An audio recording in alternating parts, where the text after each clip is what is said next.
Hi, everyone. It's Granny. I wanted to just touch base with you guys, let you know a little bit about me, get to know me a little bit before we start right in on um, all the crimes that we're going to talk about. And I am excited to hear more from you guys. Have polls and discussions. We'll have live chats. We're going to do lots of different things. Um, but I wanted to give you a little bit about me. And so I have been working full time in the financial sector for about 20 years now as manager. Um, but I am very, very close to retirement and I am excited. But as I started thinking about retirement, I thought, yes, I have my dog, Lacey, and, you know, go for walks and do more things than I'm able to do now with her. Um, but what am I going to do with myself, right? So I was like thinking, yeah, I like to read. In the past, I've crocheted. It sounds granny-ish, right? Yeah, but I actually did it when I was very young.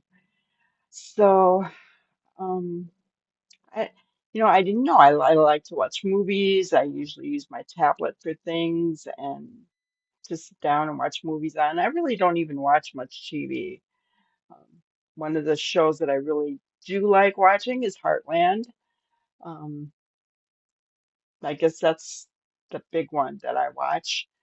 But yeah, I was like, what am I going to do with myself? I live in a um, small town in north central Wisconsin, and there isn't much to do here. It's not a happening town. I'm originally from Chicago, and um, while Chicago's fun and exciting, there's lots to do. I am a huge Bear fan. Don't get mad at me, people, but I was born there. Um, and yeah, so I'm going to stay here because I have relatives here. My mom's whole side of the family is here. So I'm going to stay here because of that. But yeah, I started thinking about, what makes me happy? What can I do? And one of the things that I've been really watching a lot lately has been true crime. I've become a true crime junkie. So I thought, well, there I go. That is what I can do. And then I thought, well, can I do this? Because I have watched people, you know, some of my favorites. The lawyer, Peter Tragos. He's awesome. And he does it so easily that it's like, wow, um, can I really do that? I have watched um, Dr. John and Lauren Matthias, Dr. Babe. Those two are so cute. And they make it look so easy. And I have watched Annie Elise Tend to Life. That one's awesome as well. And there's more that I could even think of, but those are some of my favorites. And, they've kind of influenced me that if they can do it, so can I, you know. And so here I am. I started Googling, looking up podcast equipment. I'm not totally illiterate when it comes to computers and tech stuff. And but I have to say, you know, bear with me for the first few videos because editing is not that simple. So if any of you out there has would like to help, let me know because I could probably really use some help in that area. But in the meantime, just bear with me through this. So yeah, retirement's coming, and I thought, well, I'm going to get started.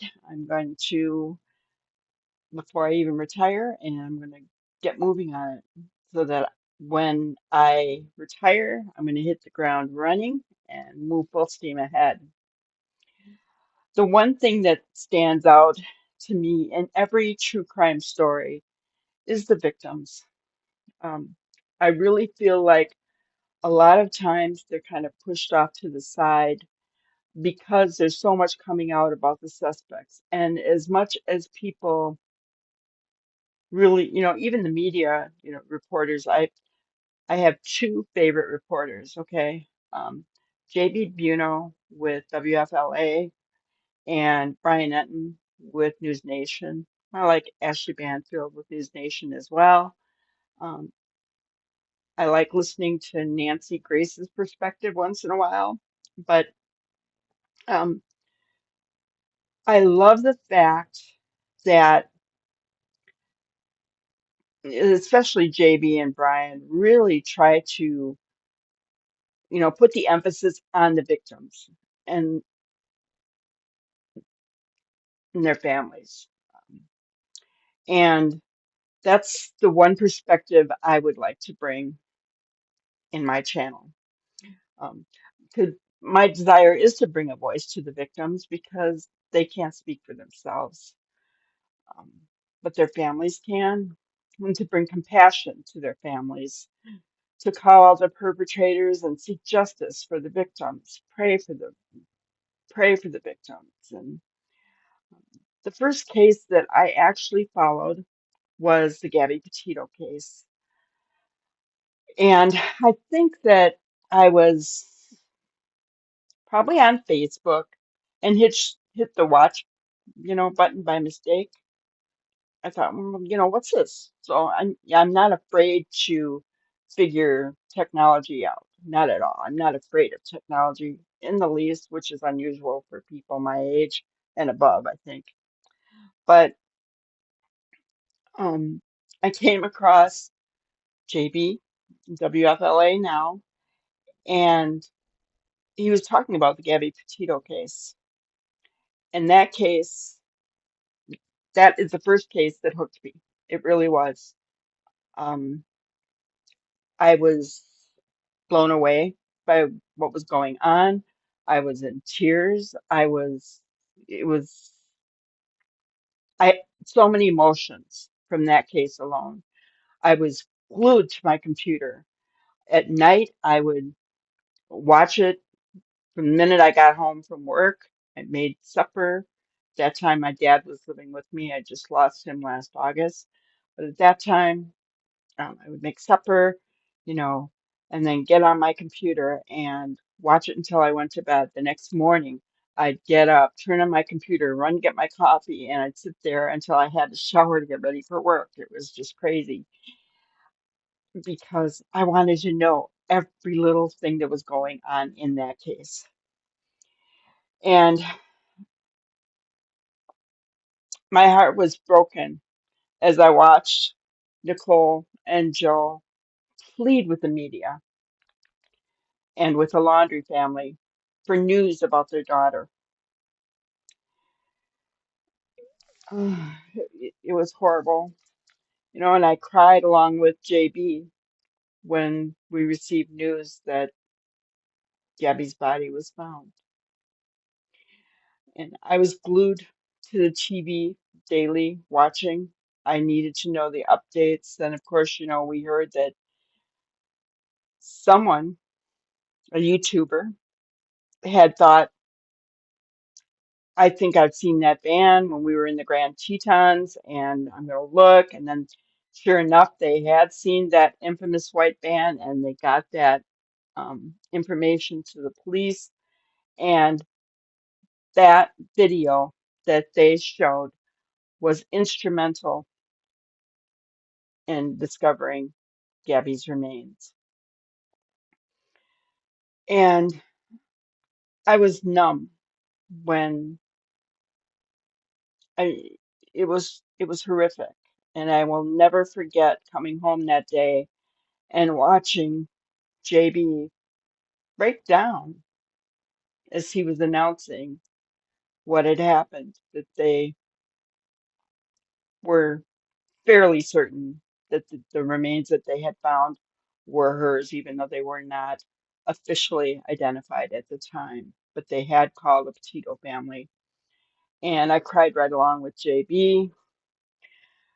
Um, and of course, after that, I was numb when I heard that Brian had been found in the Carlton Reserve. that I understand what his family went through as well, but I'd like to think that most people would do better, that they would have reached out when Nicole and Joe were trying to reach out to find out about their daughter. And I'd like to think I would, you know. And so, I look at that and I look at where's the justice in their story. Yes, there's lawsuits, and I do not blame the Petitos at all. And don't we all want to know what's in that letter that Roberta wrote to Brian that on the outside says burn after you read? I think everybody would like to know that information. But one of the things that stood out to me through that case is that YouTubers and people in the true crime community, people on the internet, can be so instrumental in helping the police. I mean, look, those YouTubers actually had a video showing that van. How awesome is that, guys? We can be helpful, but there's also a downside. And I think we've seen that in the Brian Koberger case, haven't we? We saw people get called out by name, and turns out they were innocent.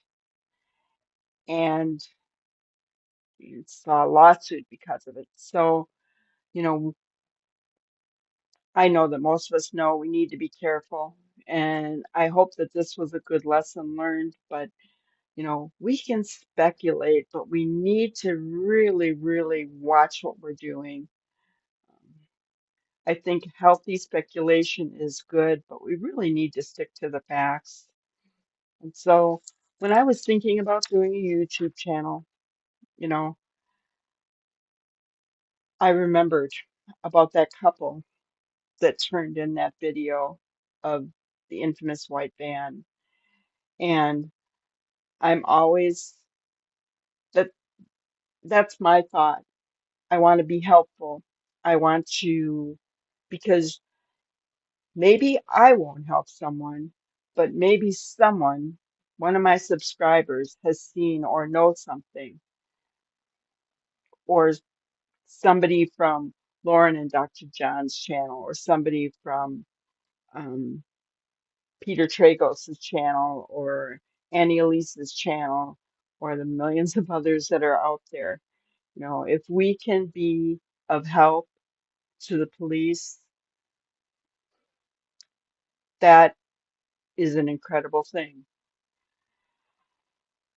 The true crime family is a wonderful mix of people, each with their own different perspectives. And I'm really hoping to bring the granny perspective to my channel. So I'm hoping that you'll subscribe and that you'll like, maybe share the channel, come in on the lives that we'll be having. Let me know your thoughts. What night is a good night for you for lives? Won't be able to do much during the day because I am working, but it's not going to be long. And I will be um, doing this full time. So I'm hoping that you will join my crime busting team and we'll have fun together. Thank you so much, you guys, and I hope to see you soon.